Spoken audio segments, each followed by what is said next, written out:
Film due to transmitted light. पिछले article में हमने रिफ्लेक्टेड लाइट के बारे में जाना था कि इंटरफेरेंस रिफ्लेक्टेड लाइट से कैसे होता है। आज हमने देखना है इंटरफेरेंस ट्रांसमिटेड लाइट से कैसे होगा। जैसे डायग्राम को स्टार्टिंग में हम एक्सप्लेन कर चुके थे, फिर दो पार्ट में डिवाइड किया था, रिफ्लेक्टेड और ट्रांसमिटेड में। तो ट्रांसमिटेड वाला डायग्राम एलोबरेट किया थोड़ा सा। So when light from the source is incident at this surface, denser surface, then angle of incidence with normal is I. Then after this point A, ये point हमारा A है, A point के बाद this part of light will be refracted inside the thin film. एक part इसका reflected होगा जिसको हमने कंसीडर नहीं किया है। तो अब रिफ्लेक्टेड वाले पोर्शन को हम कंसीडर नहीं कर रहे हैं, हमें ट्रांसमिशन को देखना है। तो इसलिए नीचे वाली जो रे हैं उनसे रिलेटेड स्टडी हमने देखनी है। सो दिस रे is refracted from this point at this point E। तो E के ऊपर आके क्या होगा, one part of the light will be reflected toward this point B and one part of the light will be refracted out of from this thin film. Then after reaching here at this point B, one part of the light will be refracted, जिसको हमने show नहीं किया है, and one part of the light will be reflected toward this point F. तो F के ऊपर फिर क्या होगा, one part of the light will be refracted or transmitted toward the telescope or point of observation, and one part will be reflected, and so on it will be continue. So this is thin film having thickness small t and refractive index mu. तो path difference calculate करते हैं। Path difference कैसे है, यहां तक incident ray common आई है, उसके बाद पाथ डिफरेंस किसके बीच में कैलकुलेट होगा, इस रे के बीच में और इस रे के बीच में, इन दोनों के बीच में पाथ डिफरेंस कैलकुलेट करना होता है। तो उसके बाद द रे is incident at this point, यानी कि यहां तक तो पाथ कॉमन है। इसी के बाद दो रे ओरिजिनेट होंगी ना, एक तो ये आएगी और एक ये अंदर से घूम के रे 2 आएगी, यानी up to this point E path is common. So after that this ray travel path this one, and second ray travel path this EB plus BL, and after this. So if we draw a perpendicular, अगर एक construction करते हैं, if we draw a perpendicular on this line, then after this perpendicular path of these two ray is similar. उसके बाद इन दोनों रे का path same है। इसका मतलब we have made a construction Fn perpendicular on this ray 1. So after this perpendicular this path is same, यानी first ray का कितना पाथ है, इतना, सेकंड रे का कितना पाथ है, EB प्लस BF। तो ज्यादा कौन सा है, EB प्लस BF। तो EB प्लस BF में से EN माइनस कर देंगे, so that will be path difference. हाँ, इसमें कंस्ट्रक्शन की है कुछ, Fn परपेंडिकुलर डाला है यहाँ पे, Fm परपेंडिकुलर डाला है EB के ऊपर, BG को आगे एक्सटेंड किया है, सिमिलरली F जो एक नॉर्मल दिखाता है, इस नॉर्मल को आगे एक्सटेंड किया है G के ऊपर। This is angle R, this is angle R, so these two side are equal, और ये जो साइड है हाफ ये है हाफ ये है, इसका मतलब L इनका मिड पॉइंट है। So these are the various constructions. So let us look at the path difference. So path difference delta will be equal to path of ray 2। तो ये जो पाथ है वो किसका है, रे 2 का पाथ है। तो रे 2 कहां से गई है, थिन फिल्म के अंदर से, तो EB प्लस BF, उसके बाद तो ये कॉमन जाएगा, ठीक है। सो this is the path of रे 2, और रे 1 का कितना पाथ है, सिर्फ इतना, EN। So this is the path of रे 1। यहाँ पे रिफ्रैक्टिव इंडेक्स से मल्टीप्लाई किया है, क्योंकि refractive index of thin film unknown है, हमें ही पता कितना है, but here the medium is air and refractive index of air is 1, तो यहाँ पे मल्टीप्लाई करने की जरूरत नहीं पड़ी हमें। सो this is the path difference mu EB plus BF minus EN। And from this triangle BGF, देखिए BGF कौन सी है, BGF, इस ट्रायंगल में ये दोनों एंगल R हैं, then this side BG will be equal to BF, इसका मतलब BF इक्वल टू BG। तो ये जो BF की वैल्यू है we put equal to BG. So this path difference delta will be equal to mu into bracket में क्या आएगा, EB plus BF। तो BF की जगह क्या पुट करना है, BG minus EN as it is है। अब ये जो है EB प्लस BG क्या बन जाएगा, देखिए EB कहां है, EB plus BG, this plus this, तो क्या हो जाएगा total EG। So this is total EG। So mu into EG minus EN। अब इस EN को अलग से कैलकुलेट कर लेते हैं। EN को अलग से कैलकुलेट करने के लिए हमें फिर दोबारा स्नेल लॉ की हेल्प लेनी पड़ेगी। So mu is equal to sine i upon sine r. तो साइन आई कैलकुलेट करने के लिए हमें कौन सी ट्रायंगल में जाना है? ENF। ENF। So in this triangle ENF, here we have angle of, जो एंगल हम कंसीडर करेंगे इंसिडेंट एंगल है I। So in ENF, EN upon EF will be sin I। Similarly EMF, EMF ये 90 degree है, ये angle R है, तो इसके अंदर sin R क्या होगा? EM upon EF। तो EF से EF कैंसिल हो जाएगा, इसका मतलब mu is equal to EN upon EM हो जाएगा। ठीक है, हमें क्या चाहिए था? EN की वैल्यू चाहिए थी, तो EN will be equal to mu into EM। ठीक है, तो EN की वैल्यू म्यू इनटू EM यहां पुट कर देंगे हम। सो म्यू इनटू EM आ गया, तो यहां भी म्यू है, यहां भी म्यू है, म्यू को कॉमन ले लेते हैं, तो अंदर क्या बचेगा? EG minus EM।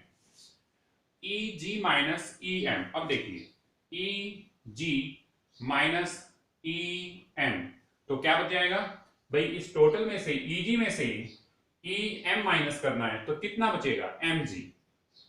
So we got this MG। So EG minus EM mu into MG। अब MG को कैलकुलेट करवाना है, तो MG को कैलकुलेट कैसे करवाना है?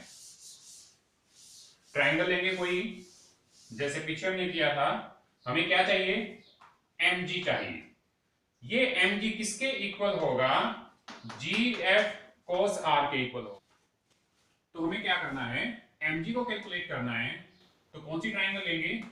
In triangle MGF। In triangle MGF, तो यहां पे 90 डिग्री बन रहा है, यहां पे एंगल R है। इस ट्रायंगल के अंदर MG अपॉन GF क्या हो जाएगा? cos R हो जाएगा। तो हमें क्या चाहिए था? MG चाहिए था। इसका मतलब this MG will be equal to GF into cos R। दोबारा से लिख देता हूं, GF into cos R। तो इसकी वैल्यू में मिल जाएगी GF into cos R। और ये GF क्या है? GF क्या है? 2 टाइम्स ऑफ FL। और ये FL क्या है? Thickness of thin film. इसका मतलब क्या हो जाएगा? Mu into GF cos R was equal to 2T। तो हमें GF के लिए क्या रखना है? 2T। म्यू cos R हमारा पहले ही था। It means we got path difference 2 mu T into cos R।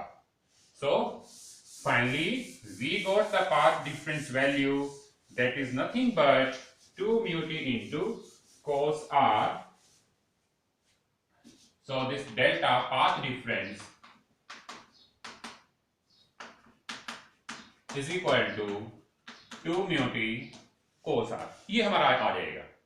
ठीक है, जैसे पिछली बार हमने किया था, रिफ्लेक्टेड के केस में किया था कि पाथ डिफरेंस के अंदर plus minus lambda by 2 part add किया था ड्यू टू स्टोक्स लॉ। तो ये कब ऐड होता है? When the ray of incident light is incident on the denser surface. लेकिन यहां पे कौन सा कर रहे हैं हम? ट्रांसमिटेड पार्ट कर रहे हैं। ट्रांसमिटेड में ये कौन सा है? Ray of light will enter towards rare surface. So this extra path difference will not added this time। तो इसलिए ट्रांसमिटेड के केस में एक्स्ट्रा पाथ डिफरेंस ऐड नहीं होता है, तो हमारा जो टोटल पाथ डिफरेंस बनेगा वो यही बनेगा। ठीक है, सो this is the value of total path difference. ठीक है, अब दो केस राइज होते हैं, कौन से? ब्राइट फ्रिंज के लिए, सिमिलरली डार्क फ्रिंज के लिए। तो ब्राइट फ्रिंज हमें कब मिलती है? When this path difference will be equal to even multiple of lambda by 2। Dark fringe हमें कब मिलती है? When this path difference will be equal to 2n plus 1 odd multiple of lambda by 2। ठीक है, तो इस केस में हमें ब्राइट फ्रिंज मिलती है, इस केस में हमें डार्क फ्रिंज मिलती है। इसको नॉर्मली 2 से 2 कैंसिल करके बुक्स में इसको n लैम्डा दिखाते हैं, लेकिन समझने के लिए आप इसको याद रख सकते हैं even multiple of lambda by 2 और multiple of lambda by 2, so that this 2 mu t cos r will be equal to n lambda. We got bright fringe.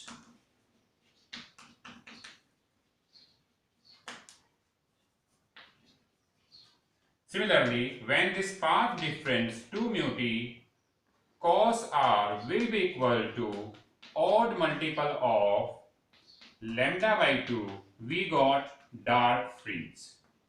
We got dark fringe where n is what? N is 0, 1, 2, 3 and order of the spectrum. मान लो n equal to 0 लेते हैं, then it will be lambda by 2. n equal to 1 लेते हैं, 2 plus 1 3 into lambda by 2, तो 1 lambda by 2, 3 lambda by 2, 5 lambda by 2 and so on. तो इस तरह की वैल्यू के लिए हमें क्या मिलेंगी? डार्क फ्रिंज मिलेगी। यहाँ पे एक बात ध्यान देने योग्य है, वो क्या है, हमने 2n प्लस 1 लिया है लेकिन 2n माइनस 1 नहीं लिया है। तो जब 2n माइनस 1 एक बार लेके देखें, लैम्डा बाई 2 करें, मान लो n इक्वल टू 0 लेते हैं, n इक्वल टू 0 लेते हैं, तो क्या होगा? Minus lambda by 2। So this value does not make a significant, कोई सिग्निफिकेंस नहीं बनाती, इसलिए इस चीज को ओमिट करके चलते हैं। हाँ, बाद की जो वैल्यू है n इक्वल टू 1 लेंगे, n इक्वल टू 1 लेंगे, 2 माइनस 1, वो तो यहाँ पे 1 इंटू लैम्डा बाई 2 आ चुका है, n इक्वल टू 2 लेंगे, 4 माइनस 1 3 लैम्डा बाई 2 इसमें आ चुका है। So rest of the values are include, और 0 ये सिग्निफिकेंट नहीं होती है, इसलिए 2n माइनस 1 हम ऑप्ट नहीं करते हैं।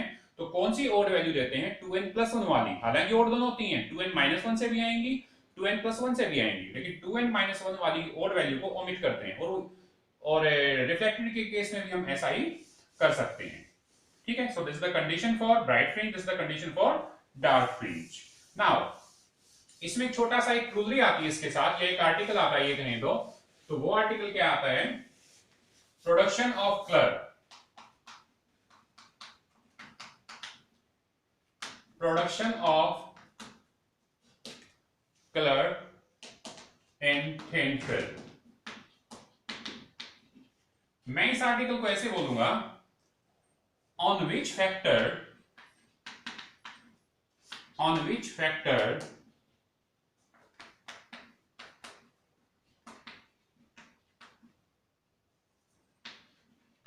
interference fringe depend, fringe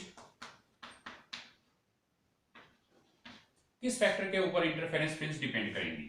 तो बेसिकली 4 फैक्टर के ऊपर इंटरफेरेंस फ्रिंज डिपेंड करती हैं। सबसे पहले तो हमें क्या ध्यान में रखना होता है?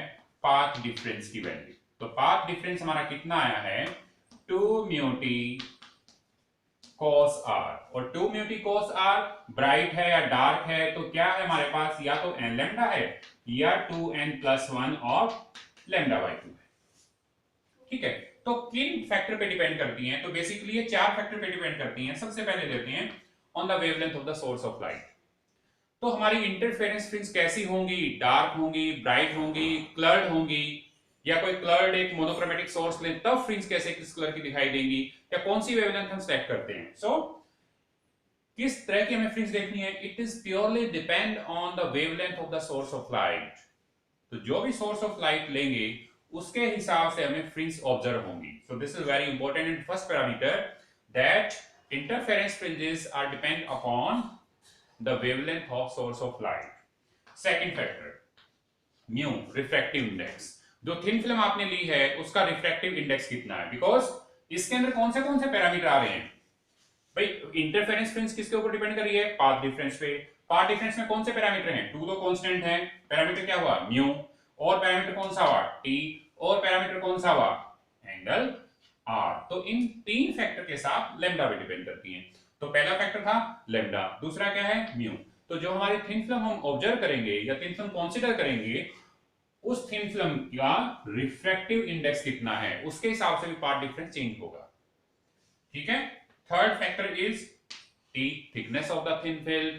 अगर थिन फिल्म की थिकनेस कम या ज्यादा करेंगे, वेरी करेंगे, then path difference will vary and it will affect the interference fringes. And fourth one is angle r. तो एंगल आर डायरेक्टली और इनडायरेक्टली किस पे डिपेंड करता है? इंसिडेंट पे डिपेंड करता है कि लाइट को इंसिडेंट कैसे करते हैं, लाइट को जिस एंगल से इंसिडेंट करेंगे उसी हिसाब से हमारा एंगल आर चेंज होगा।